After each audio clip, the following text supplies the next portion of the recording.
Hello students, આજે હું સંવેદન પંડ્યા ફરી એકવાર તમારું સ્વાગત કરું છું. આજના આ પાર્ટ 4માં આપણે સાદા ભૂતકાળની જે WH શબ્દો છે એની વાત કરવાના છીએ. WH શબ્દો એટલે વોટ, વેર, વેન, વાય અને હાઉની વાત આપણે કરવાના છીએ. ગયા 3 લેક્ચર્સમાં આપણે હકાર, નકાર અને પ્રશ્નાર્થ વાક્યની વાત કરી હતી, જેમાં નોન WH ક્વેશ્ચન સુધીની વાત કરી હતી. તો આજે આપણે સિમ્પલ પાસ્ટ ટેન્સ સાદા ભૂતકાળમાં જે WH શબ્દો વોટ, વેર, વેન, વાય અને હાઉ, એમાંથી બે વોટ અને વેર એના વિશે આપણે ચર્ચા કરીશું. તો સૌથી પહેલાં આપણે વાત કરીશું વોટની, એટલે કે અહીંયા સિમ્પલ પાસ્ટ ટેન્સની સાથે એમાં ઇન્ટ્રોગેટિવ પ્રશ્નાર્થ વાક્યોની વાત કરી હતી. હવે કે WH ક્વેશ્ચનમાં વોટની વાત કરવાની છે આપણે. તો પહેલું તો આપણે વોટ એટલે શું, એનો અર્થ જ આપણે શું એવો કરીએ છીએ કે વોટ શબ્દ વપરાય ક્યારે. તો આપણે કોઈ વસ્તુનું નામ જાણવું હોય ત્યારે આપણે વોટનો ઉપયોગ કરીએ છીએ. એટલે વસ્તુનું નામ ઇન ધ સેન્સ તમે કોઈ ક્રિયા કરી, વોટ ડીડ યુ ઈટ, તમે કઈ ક્રિયા કરી, વોટ ડીડ યુ ઈટ, તમે શું ખાધું, તો તમને જવાબમાં વસ્તુનું નામ મળશે. તો વોટથી પ્રશ્ન પૂછવા આપણે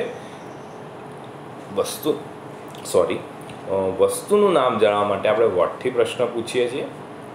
વોટ અને બીજું એક વસ્તુ યાદ રાખવાની છે કે વોટથી શરૂ થતા વાક્યમાં કર્મ એટલે કે વસ્તુનું નામ આવતું નથી.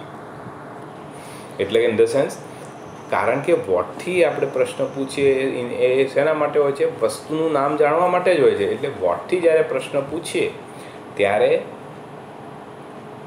વસ્તુનું નામ આપણે મૂકતા નથી. એટલે કે વોટ ડીડ યુ ઈટ, તો મેં આપણે ગુજરાતીમાં કેવું હતું, તમે શું ખાધું, તો જવાબમાં મને વસ્તુનું નામ મળશે. વોટ ડીડ યુ પ્લે, શું રમ્યા, તો જવાબમાં મને વસ્તુનું નામ મળશે. તો એ રીતે વોટની રચના, વોટથી આપણે પ્રશ્ન પૂછી શકીએ. વોટની રચના આપણે ગઈ વખતે જોઈ હતી એની એ જ છે, બરાબર છે. હવે અહીં કેટલાક ઉદાહરણ છે. નીતિ પ્લેડ ક્રિકેટ યસ્ટરડે. હવે આ વાક્યને મારે વોટથી બનાવવું હોય તો શું બનશે, તો વોટની જે રચના હતી એ તમારે યાદ રાખવાની. વોટ, ડીડ કરતા એટલે નીતિ, મૂળ ક્રિયાપદ એટલે પ્લે અને અન્ય શબ્દો. શું નીકળી ગયું, વસ્તુનું નામ એટલે કે ક્રિકેટ શબ્દ અહીંયા નીકળી ગયો. એટલે વોટ ડીડ નીતિ પ્લે યસ્ટરડે એવો જવાબ થાય. કર્મ નીકળી જાય છે, ધ્યાન રાખજો. બીજું વાક્ય, શી બોટ વેજીટેબલ્સ યસ્ટરડે. તેણીએ ગઈકાલે શાકભાજીઓ ખરીદી. ફરીથી વોટથી પ્રશ્ન પૂછવો હોય તો વોટ ડીડ શી, જે બોટ છે એનું મારે શું કરવાનું, buy. What did she buy yesterday, તો શું નીકળી ગયું, વેજીટેબલ શબ્દ નીકળી ગયો. કારણ વસ્તુનું નામ જાણવા માટે વાપરેલો છે.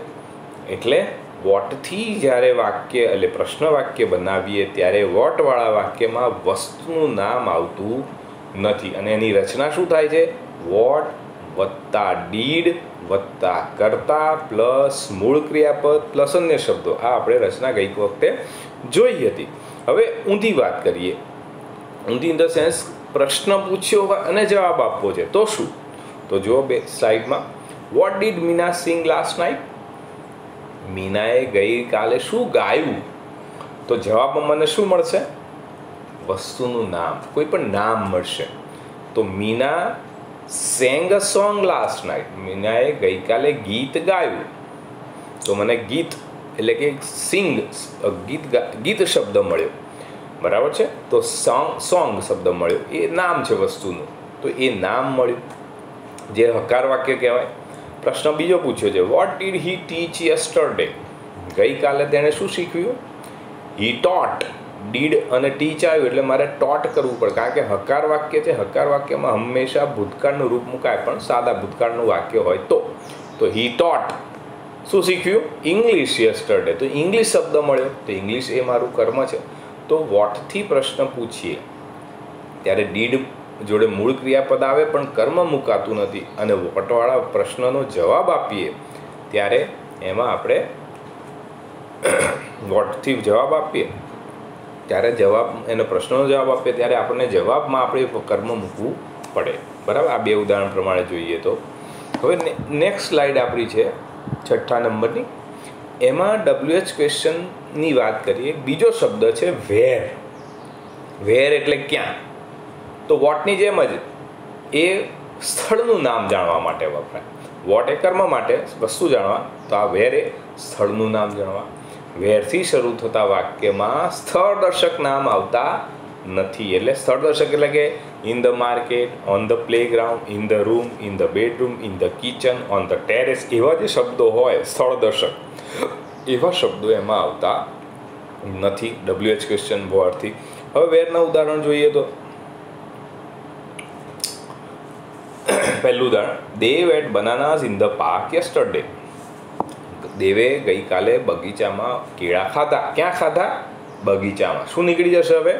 બગીચો શબ્દ, ઇન ધ પાર્ક શબ્દ નીકળી જશે, કારણ એ આપણું સ્થળવાચક શબ્દ. એટલે જવાબ આવશે વેર did Dev eat bananas yesterday. રચના આગળ લખાઈ છે એ જ છે.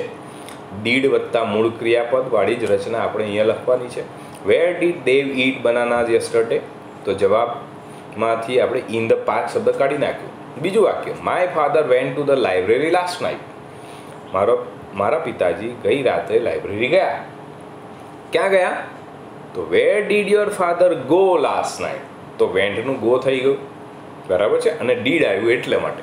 તો વેરથી પ્રશ્ન પૂછીએ છીએ ત્યારે જવાબ આપીએ ત્યારે સ્થાનદર્શક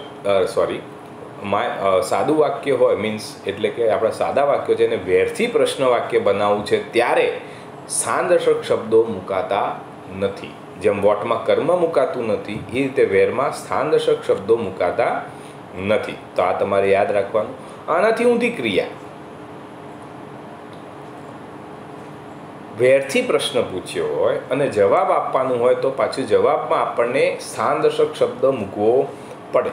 તો where did Meena sing a song last night. તો Meena sang a song on the stage last night. તો અહીંયા જવાબ આવ્યો ઓન ધ સ્ટેજ, તો આપણે શબ્દ મૂક્યો.